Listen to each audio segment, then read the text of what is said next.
Donc ce festival a pour objet de faire venir des stars aussi bien locales que nationales sur Calais, et ceci sur 4 journées. Donc le principe étant que nous fassions le jeudi une scène ouverte avec un concours de jeunes talents. Le vendredi, le but du jeu est de faire donc cette finale du tremplin et de faire passer plusieurs artistes d'envergure nationale. 4 ou 5 artistes qui se succéderont à la halle de Calais en mode cabaret, ambiance un peu cosy. Le samedi à Calypso, faire venir une star un peu plus importante, vraiment d'envergure nationale pour le même public.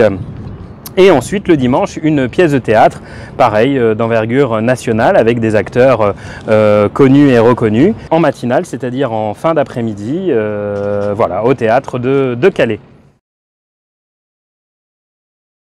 Ce projet, il est né dans un premier temps lorsque j'étais président des commerçants de Calais, mais ensuite il a été mis un petit peu, on va dire, en suspens. Et puis là, est née en moi l'envie de faire une page Facebook d'humour. Donc je l'ai fait. Cette page d'humour a bien évidemment cartonné. Enfin, je dis bien évidemment, on s'y attendait pas. Et je suis allé chercher des amis pour que on puisse faire autre chose. Un journaliste est venu nous voir, nous a demandé quel serait notre futur projet. On a proposé ce festival et ça a pris une ampleur assez incroyable.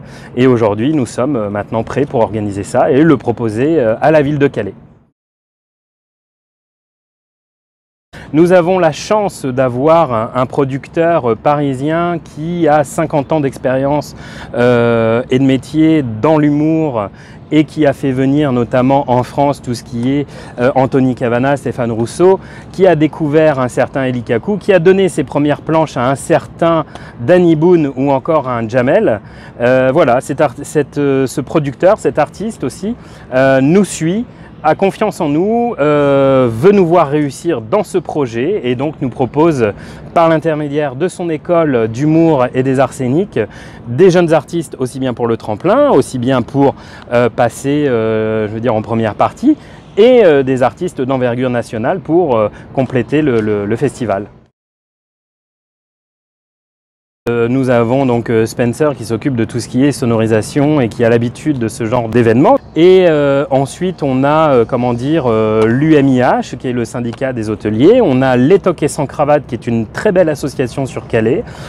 On a le club Le Red Zone qui nous suit, on a les Seagulls qui se sont proposés de venir nous aider, on a California qui s'est proposé de faire une capsule pour nous, pour le festival, on a des entreprises qui nous ont proposé que ce soit de faire une bière ou que ce soit de faire, comme l'atelier du chocolat, des médailles, des petites choses en chocolat.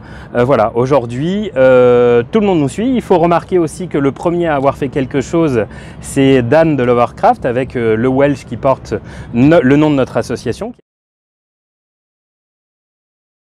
Alors aujourd'hui vous avez Perrine Mohamed qui est ma vice-présidente et qui m'aide évidemment à tout ce qui est porter le projet, communiquer, présenter ce projet-là, que ce soit aux radios, journalistes et puis aux collectivités. Vous avez ici Maxime Lefebvre qui est trésorier de l'association. Et ici vous avez Ludovic Parenti qui s'occupe donc justement du site internet sur lequel vous pouvez nous contacter où il y a tous les renseignements. Donc je vais passer le micro à Ludo. Merci Maxime. Donc l'adresse du site c'est www.festival-d-calais.fr et nous avons aussi une page Facebook dédiée au festival. Et le nom de cette page? Festival-D-Calais. D'accord. Voilà. Et bien sûr, on rappelle le nom de la page Facebook de laquelle tout est un peu parti. Alors, le blog Facebook d'où tout était parti, c'est Lâchez-nous les glaouis. Alors sur le glaouisme, comme vous le voyez, c'est le fait d'être un petit peu rond et un petit peu mou, mais d'être tout à fait bien en chair et un petit peu poilu sur le dessus, hein, ça arrive. Voilà. Mais sinon, non, mais on me demande une définition, j'ai improvisé. Hein. Et nous, ce qui compte pour être une Glaoui, c'est d'être, de savoir rire de tout, d'être extrêmement respectueux, d'avoir une certaine culture sur l'humour, d'avoir un recul vis-à-vis de ça et comment dire, être de bonne volonté. Voilà, tout simplement.